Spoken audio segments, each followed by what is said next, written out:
ঝিলাম পাকশালাতে আপনাদের সবাইকে স্বাগত। আবারও একটি নতুন রেসিপি নিয়ে চলে এসেছি।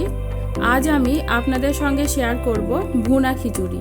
ভুনা খিচুড়ি খেতে কিন্তু দারুণ লাগে।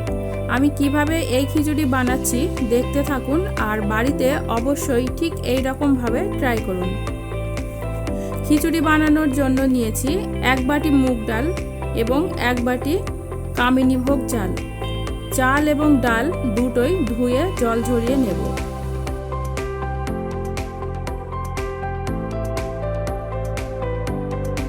গ্যাস অন করে দিয়েছি। প্যানে 3 টেবিল চামচ সাদা তেল দিয়ে দিচ্ছি।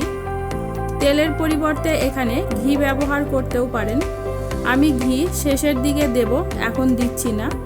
ফোড়নে দেব 3টে তেজপাতা, 4টে চেরা কাঁচা লঙ্কা এবং গোটা গরম মশলা।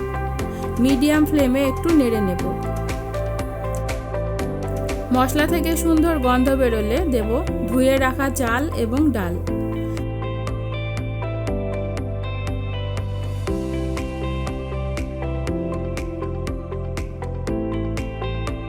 বাকি মশলাগুলো একে একে দিয়ে দেব।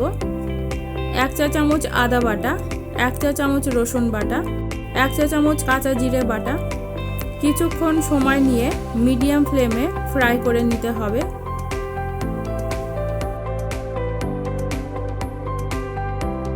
দেব পরিমাণ মতো হলুদ পাউডার।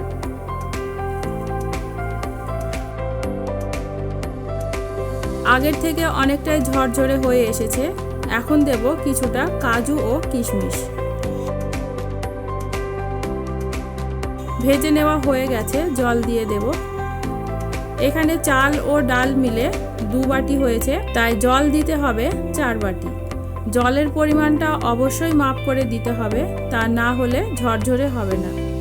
তাই যতটুকু চাল হবে তার ডাবল জল দিতে হবে।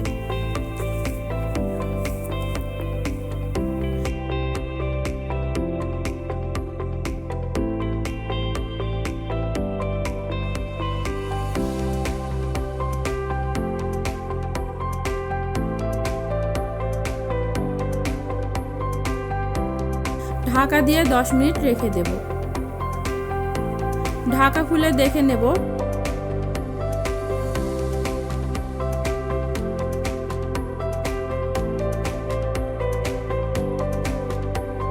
প্রায় সিদ্ধ হয়ে এসেছে। এই পর্যায়ে দেব পরিমাণ মতো লবণ, 1 চা চামচ চিনি এবং সামান্য গরম মশলার পাউডার। সব কিছু একসঙ্গে ভালো করে মিশিয়ে নেব। আর এই অবস্থায় অবশ্যই গ্যাসের ফ্লেমটা লোতে রাখতে হবে। আবারও 5 মিনিট ঢেকে রাখা ছিল।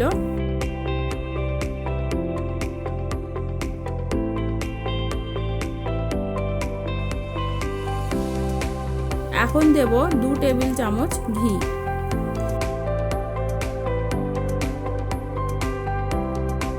ঘি ভালো করে মিশিয়ে নেব।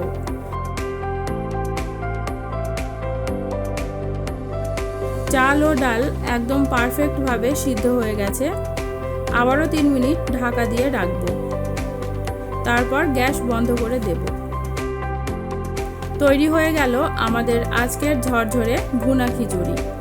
গরম গরম এটি সার্ভ করব, আর তার জন্য একটি প্লেটে তুলে নিয়েছি।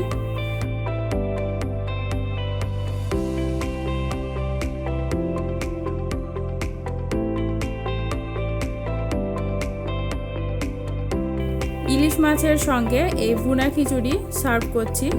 তাছাড়া মাংসের সঙ্গেও সার্ভ করতে পারেন, যার যেটা পছন্দ। আমার আজকের রেসিপি কেমন হয়েছে অবশ্যই জানাবেন। ভালো লাগলে লাইক, কমেন্ট ও শেয়ার করবেন। আর নিত্য নতুন রেসিপির আপডেট পাওয়ার জন্য আমার চ্যানেলটিকে সাবস্ক্রাইব করবেন। বন্ধুরা, আজকের মতো এই পর্যন্ত। আবারও ফিরে আসবো পরের ভিডিওতে। সকলেই খুব ভালো থাকবেন। ধন্যবাদ।